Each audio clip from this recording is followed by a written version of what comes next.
మా ముఖ్యమంత్రి గారు, అప్పటి ముఖ్యమంత్రి 2015లో అసెంబ్లీలో ప్రజెంటేషన్ ఇచ్చినాక మార్చిలో మేము సుందరరావు విజ్ఞాన కేంద్రంలో ఒక మీటింగ్ జరిగింది.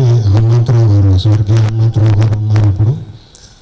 అప్పటికి ఇంకా బడ్జెట్ చెప్పలేదు, కాళేశ్వరం బడ్జెట్. నేను చెప్పినప్పుడే ఎకరాకి 5 లక్షల రూపాయల ఖర్చు వస్తుంది, ఇది ఎట్లా భరిస్తారు, ఎవరు భరిస్తారు, దీన్ని ఎట్లా తీరుస్తారు అని ఆనాటి ప్రశ్న. దాంతోపాటు మేము చాలా ప్రశ్నలు లేవనెట్టినాము, పబ్లిక్ హియరింగ్లో కూడా లేవనెట్టిన పట్టించుకోలేవారు. కాళేశ్వరం ప్రాజెక్టు పేరు మీద టన్నుల కొద్దీ మట్టి, సారవంతమైన మట్టి తీసేసాడు.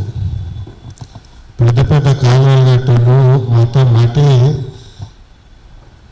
ఇక్కడి నుంచి అక్కడికి తీసేయడం జరిగింది. దానివల్ల మనకు ఆహార ఉత్పత్తి మీద ప్రభావం పడుతుందని ఆనాడే చెప్పినాము. దాంతోపాటు అడవులు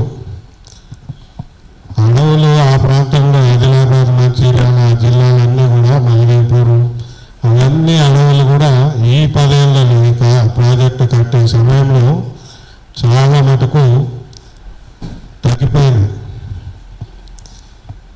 ఈ ప్రాజెక్టు వలన మన మీద పెరుగుతున్న అప్పులు ఏవైతున్నాయో, ఈ అప్పుల వల్ల ఇంకా అడవులు తరుగుతాయి. అక్కడెక్కడో కాదు, మన చుట్టూ కూడా. ఆ అప్పులు తీర్చడానికి ఇప్పుడు రాష్ట్ర ప్రభుత్వం ఆలోచన ఏంది? రియల్ ఎస్టేట్ పెంచి, భూమి ధరలు పెంచి, ట్రాన్సాక్షన్స్ పెంచి, దాని నుంచి ఆదాయం పొందితే ఆ ఆదాయంతో తగ్గిద్దాము. దాని కొరకు హైదరాబాద్ చుట్టూ 150 కిలోమీటర్ల దూరం ఉన్న హెచ్ఎండిఏ ప్రాంతాన్ని కూడా ఇప్పుడు పెంచే ప్రయత్నం చేస్తున్నాం. అంటే అర్బనైజేషన్, పట్టణీకరణ చేయడం ద్వారానే ప్రభుత్వానికి ఆదాయం వస్తుంది. ఆ ఆదాయంతో ఈ అప్పులు తీరుస్తామని ప్రభుత్వం భావిస్తుంది. ఇప్పుడు అంటే ఈ భారము మనము కేవలం లెక్కలు 28,000 కోట్లు, రోజుకు 190 కోట్లు అంటున్నాం, కానీ ఇది మళ్ళీ ప్రకృతి మీద, తెలంగాణ ప్రకృతి మీద దాని భారము, దాని యొక్క వినాశనము మనకు స్పష్టంగా కనపడుతుంది. వికారాబాద్ అడవులు అయితే ఇప్పుడు ఇంకా ముందు దానికి కూడా ఇప్పుడు ఎసరు పెట్టే పరిస్థితి వస్తున్నది. మరొక అంశం అయితే వారు కోరిన విషయం, కాళేశ్వరం బ్యారేజ్ గురించి అవినీతి ఎంక్వైరీ జరుగుతున్న క్రమంలో మరి మొత్తం కాళేశ్వరం ప్రాజెక్ట్ మీద ఎందుకు చేయకూడదు? అది ప్రధాన అంశము. చేయాల్సిందే. బ్యారేజే, గుండెకాయ లాంటి బ్యారేజ్లోనే అవినీతి ఉందని మనం భావిస్తున్నాము. చూసినప్పుడు మొత్తం ప్రాజెక్టు మీద ఎందుకు చేయరు? ఆ అవినీతి మనం సాధారణంగా ఒకటే చూస్తాం, డబ్బు ఎంత పోయింది, ఎవరికి పోయింది అని. కానీ గవర్నెన్స్ ఇష్యూలో, పాలన పరంగా చూస్తే అవినీతి అంటే అడ్డగోలు నిర్ణయాలు కూడా అవినీతి. మన రాజ్యాంగంలో చిన్న పని చేసిన ప్రభుత్వ పనికి చెక్స్ అండ్ బ్యాలెన్సెస్ మనం క్రియేట్ చేసుకున్నాం. మరి ఇట్లాంటి పెద్ద పెద్ద ప్రాజెక్టులకి కూడా చెక్స్ అండ్ బ్యాలెన్సెస్ ఉండినాయి. ఆ నిర్ణయాలు తీసుకునే దానికి ఒక పద్ధతి ఏర్పాటు చేశాం. ఆ పద్ధతినే మనం ప్రశ్నిస్తున్నాం. సెంట్రల్ వాటర్ కమిషన్ పర్మిషన్ ఇచ్చిందా, ఇవ్వలేదా? ఇచ్చిందని వాళ్ళు అంటారు, ఇవ్వలేదని వీళ్ళు అంటారు. పర్మిషన్ ఇచ్చిందా, ఇవ్వలేదు, ఇంత సందిగ్ధత ఎట్లున్నది? అంటే సంస్థలు ఎంత నిర్వీర్యమైపోయినాయో మనకు అర్థమవుతుంది. వాళ్ళందరూ మాఫియా అని. నేను మొదటి నుంచి అంటున్నా, అసలు ఇరిగేషన్ ప్రాజెక్టులు అని మాట్లాడి ఇరిగేషన్ ప్రాజెక్టుల గురించి ఇంజనీర్లతో ఎట్లా సంప్రదింపులు జరుపుతారు? ఇంజనీర్లకి అసలు పరిష్కారం తెలుసు, సమస్య ఏంది, పరిష్కారం ఎట్లా వస్తుంది? నీళ్లు అన్నప్పుడు తెలంగాణకు నీళ్లు రావాలంటే నీళ్లు లేవామన్నారు. ముఖ్యమంత్రి అన్నాడు, అసెంబ్లీలో ఏమన్నాడు, తెలంగాణకు దురదృష్టం ఉంది, మనం పైన ఉన్నాం, నీళ్లు కింద ఉన్నాయి అంటాడు. నీళ్లు నీ నెత్తి మీద పడ్డ నీళ్లు నీ కాళ్ళ కిందకే నీళ్లు పారి కిందికి పోతాయి. కిందికి పోయినాక కదా నువ్వు ఆడ కింద ఉన్నాయి. నువ్వు నీ నెత్తి మీద పడ్డ నీళ్ళు ఏం చేస్తున్నావు? ఇది కాస్ట్ ఎఫెక్టివ్ సొల్యూషన్ అంటే నీ నెత్తి మీద పడ్డ నీళ్ళను కాపాడుకోవాలి. తెలంగాణ వ్యాప్తంగా 48,000 చెరువులు, 1,00,000 చెరువులు ఉంటాయి. ఆ చెరువుల మీద పెట్టుబడి పెడితే 200 TMCలకి 4 రెట్లు మనం నీళ్లు ఆపుకునే వ్యవస్థ ఉండేది.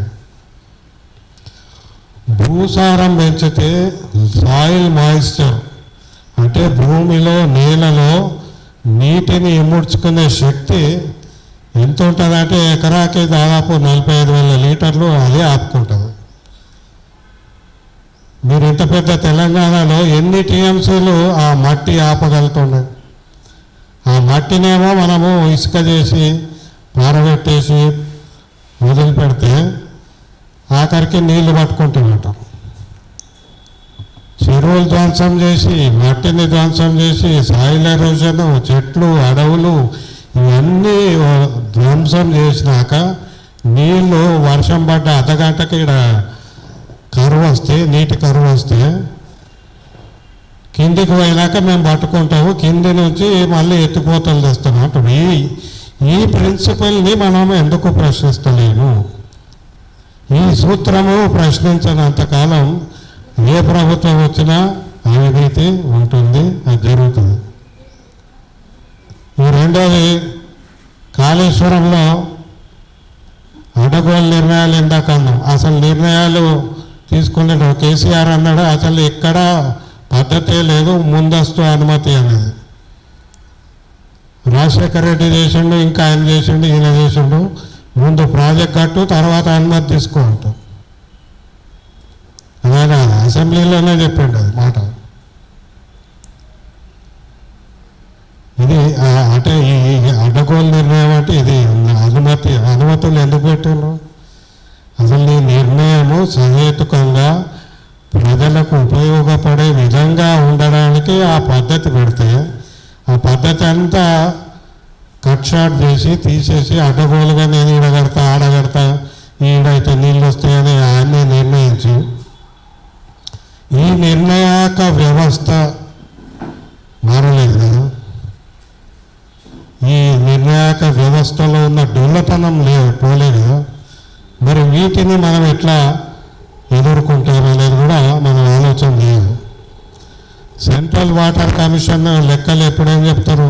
తుమ్మిడిహట్టిలో 75% డిపెండబిలిటీ మీద తుమ్మిడిహట్టిలో ఇన్ని TMCలు వస్తాయి, కాళేశ్వరం దగ్గర అయితే 290 TMCలు 300 TMCలు వస్తాయని లెక్కలు చెప్పారు. 100 year డేటా తీసుకొని నేను అడిగిన 100 సంవత్సరాల డేటా చూపెట్టాడు బాబు, ఏడుందో. 3 ఏళ్ళ కింద డేటా లేదు మన దగ్గర. 100 సంవత్సరాల డేటా తీసుకొని 75% డిపెండబిలిటీ మీద మేము చెప్తున్నామని చెప్తా CWC ఎప్పుడైనా. ఈ డేటా లేదు కనుకనే కేసీఆర్ అనగలిగాడు CWC చెప్పింది తప్పని. అంటే మనం ఇంజనీర్ శాస్త్ర సాంకేతిక అంశాలు మనం నిర్ణయంలో తీసుకుంటామన్నప్పుడు ఆ శాస్త్ర సాంకేతిక అంశాలు ప్రజల దగ్గర ఉన్నాయా లేవా? ప్రజలు వాటిని రివ్యూ చేసి పరిశీలన చేసి ఇవాల్యుయేట్ చేసే పరిస్థితి ఉందా లేదా ఈ ప్రభుత్వ వ్యవస్థలో? అది లేకుంటే మళ్ళీ ఇంకో కాళేశ్వరం ప్రాజెక్టు ప్రతిపాదన వస్తుంది, అలా ఆశ్చర్యం ఏం లేదు. ఇక మూడోది రివర్స్ పంపింగ్. అసలు ఇంతకంటే దరిద్రమైన ఆలోచన ఏది ఉండదు. మనకు చెప్పింది ఏంటి? కాళేశ్వరం ప్రాజెక్టులో వర్షాకాలము దాదాపు 290 టీఎంసీ వస్తుంది. మనం ఆ టైంలో పంపు చేసుకొని స్టోర్ చేసుకొని వాడుకున్నాము 190 టీఎంసీలు. ఇంకా వీలైతే దాదాపు 250 టీఎంసీలు అని మనకు చెప్పారు. స్టోరేజ్ కెపాసిటీ ఎక్కడ క్రియేట్ చేశారు? మీరు ఎత్తిపోసే నీటికి స్టోరేజ్ కెపాసిటీకి పొంతన ఉందా? పొంతన లేకుండా అసలు ప్రాజెక్ట్ ఇంతవరకు దాని డిజైన్ ఎట్లా వచ్చింది? ఎప్పటికప్పుడు మల్లన్న సాగర్ 50 టీఎంసీలు అన్నాక అది ఒకటి తప్పితే మిగతా అన్ని రోజు 9 టీఎంసీలు, నెక్స్ట్ డే 15 టీఎంసీలు. ఇది డిజైన్. అంటే పొద్దున్న లేస్తే ఇదివరకు జోక్ ఉండేది, దాసరి నారాయణరావు సినిమాలు తీసేటప్పుడు ఆయన ఏం స్క్రిప్ట్ ఆలోచించాడు, పొద్దున్న లేచి ఎందుకు గుర్తొస్తే దాని ప్రకారం తీస్తాడు. ఈ ప్రాజెక్ట్ నిర్ణయాలు కూడా అట్లనే ఉన్నాయి తప్పితే సైంటిఫిక్గా ఇంజనీరింగ్ ఆస్పెక్ట్స్ తీసుకొని ఒక పారదర్శక వ్యవస్థలో చేయలేదు. మనము ఇప్పుడు అవినీతి గురించి అడిగేటప్పుడు ఇవన్నీ కూడా విచారణలు రావాలి కదా. ఎందుకు లేదు, ఎవరు అది ఎందుకు చెప్పలేదు, ఆ టైంలో ఎవరు ఎందుకు స్పందించలేదు. వైట్ పేపర్ వచ్చింది, వైట్ పేపర్ ఆన్ ఫైనాన్స్ చెప్పింది మనకు చాలా తక్కువ. కాళేశ్వరం ప్రాజెక్టులో జరిగిన అవకతవకలు అయితే ఇంకా బయట చాలామంది మాట్లాడతారు, వైట్ పేపర్లో లేవు. అవన్నీ ఉండాలి కదా. 50 రూపాయల ఫోటో కాపీయింగ్ గురించి జియో వెబ్సైట్లో ఉంది, కానీ ఈ 1,50,000 కోట్ల ప్రాజెక్టు గురించి జీవో ఎన్ని ఉన్నాయి? జీవోలు చెప్పండి. అది జీవోలు ప్రజల ముందు ఉన్నాయా? ఒక్క జీవో కూడా లేదు. శాసనసభలో కూడా లేవు. మనకు తెలియదు, ఎవరు తెలియదు, ఎక్కడ లేదు. ఇది వైట్ పేపర్లో ఎందుకు పెట్టలేదు? Why the white paper is not discussing all this? వైట్ పేపర్లో ఇవన్నీ కూడా మాట్లాడాలి కదా. అందుకే మనం అవినీతి విచారణ అడిగినప్పుడు మనము దాన్ని విస్తృతం చేసి అసలు మూల సూత్రాలను కూడా ప్రశ్నించాలి.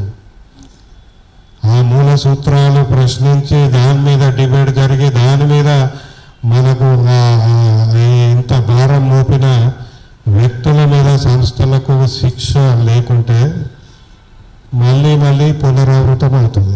ఏ పార్టీ అన్నీ ఉండదు.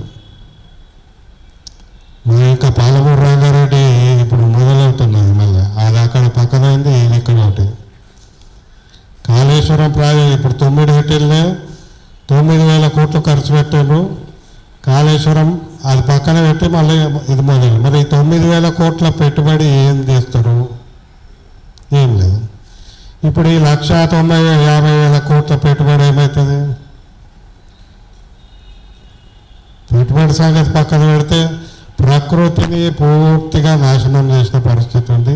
ఆదిలాబాద్ జిల్లాలన్నీ కూడా అతలాకుతలం అయిపోయినాయి ఈ ప్రాజెక్టుల వల్ల. ఇంకా ఇంకో 50,000 కోట్లు పెట్టుబడి పెట్టినా కూడా ఈ 18 లక్షల ఎకరాలు స్టెబిలైజేషన్ అయ్యే పరిస్థితి లేదు. మళ్ళీ అదొకటి. స్టెబిలైజేషన్ అంటే ఏంది? ఈ పదాలు వాడతారు. ఉన్న ఆయకట్టునే సంరక్షించేది. అంటే నువ్వు ఇదివరకు వారందరూ అదే డ్యామ్ కట్టిండ్రు, డ్యామ్ మీద ఖర్చు పెట్టిండ్రు. ఆ డ్యామ్ తోటి మీకు ఆయకట్టులో నీళ్ళు వస్తలేవు. ఇప్పుడు నువ్వు కొత్తగా ఇంకో డ్యామ్ కట్టి మళ్ళీ అదే ఆయకట్టుకు నీళ్ళు ఇస్తూ ఉంటున్నావు.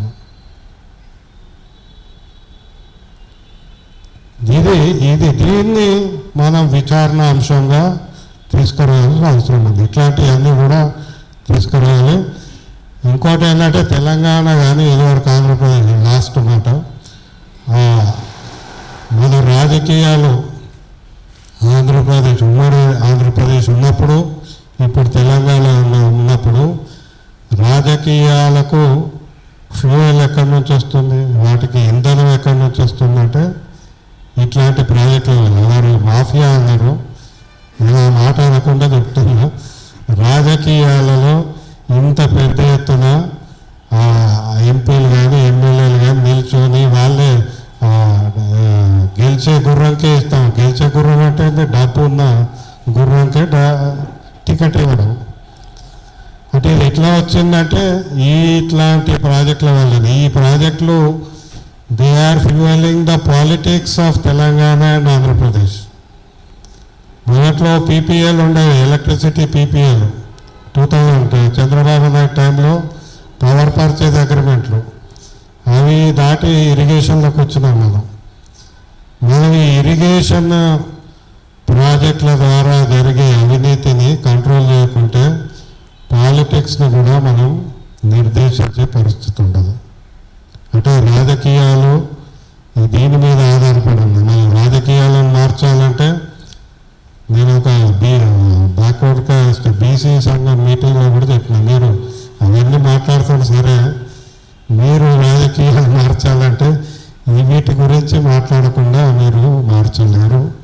కాబట్టి వీటి మీద కూడా పరిశీలించాలి. అదేదో పక్కన పోయిన నేను ఈ కులం ఆ కులం నాకు కూర్చి అంటే ఎందుకిస్తారు? గెలిచే గుర్రం కావాలి, డబ్బు కావాలి. సో ఇవన్నీ ఉన్నాయి, అనేక విషయాలు ఉన్నాయి, సమయం లేదు. కానీ మొత్తంగా గోవర్ధన్ గారు పెట్టిన మీటింగ్లో కాళేశ్వరం ప్రాజెక్టు పూర్తిగా అవినీతి సంబంధించి అందులో తీసుకున్న నిర్ణయాల సరైన నిర్ణయాల కాదా అనే దాని గురించి, అందులో జరిగిన అవకతవకల గురించి, అందులో మనకు చెప్పిన అబద్ధాల గురించి, అన్నిటి గురించి కూడా పూర్తి స్థాయి విచారణ అవసరం. ఈ విచారణ కేవలం ఒక వ్యక్తిని పెట్టడం అని కాదు. ఈ విచారణ ఈ వ్యవస్థ ఇంకొక విధంగా కొనసాగకుండా కూడా మనం చేయాల్సిన అవసరం ఉందని భావిస్తూ సెలవు తీసుకుంటాం.